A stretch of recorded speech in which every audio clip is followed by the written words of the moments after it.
এই দেশ আমি চাই না বন্ধুরা, আপনারা কি চান? এই ধরনের দেশ আপনারা চান? যে দেশে বঙ্গবন্ধুর মতো একজন মহান নেতা, হায় রে হায় বাংলাদেশ, হায় রে হায় বাঙালি জাতি। একটা লোক জীবনের যৌবন কারাগারে কাটিয়ে ফাঁসির মঞ্চে গিয়ে বাঙালিকে শিখিয়েছে তুমি কে আমি কে, বাঙালি বাঙালি।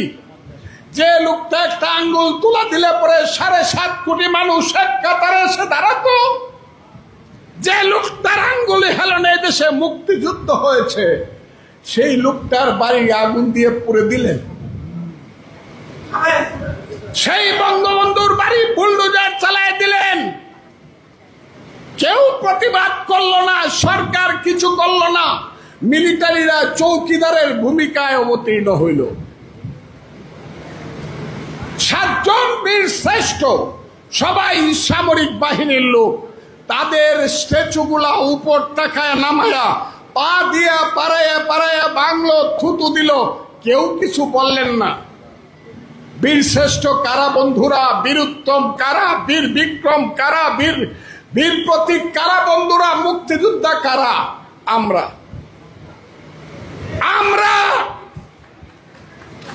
এইখানে যারা বসে আছেন তারা,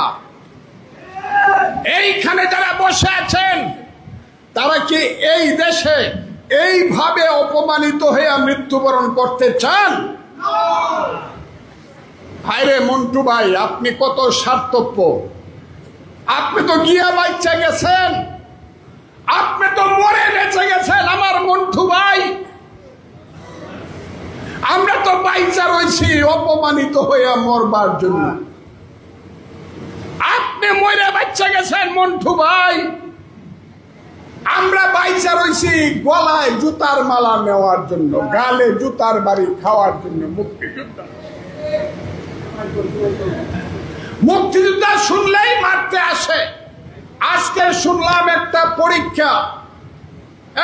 পরীক্ষা হয়েছে, আগের থেকে ইনকোয়ারি করাইছে, মুক্তিযোদ্ধার ছেলে যারা আছে, মেয়ে যারা আছে, তাদেরকে পাশ করতে দেওয়া যাবে না।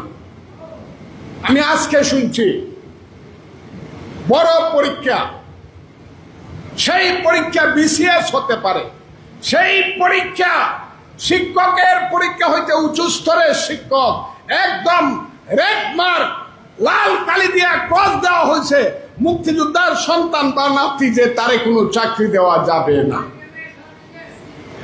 এই যে দেশ, এই দেশে কি আপনারা বাঁচতে চান মাথা নিচু করে নাকি প্রতিবাদ করে মরতে চান? আপনারা বলুন।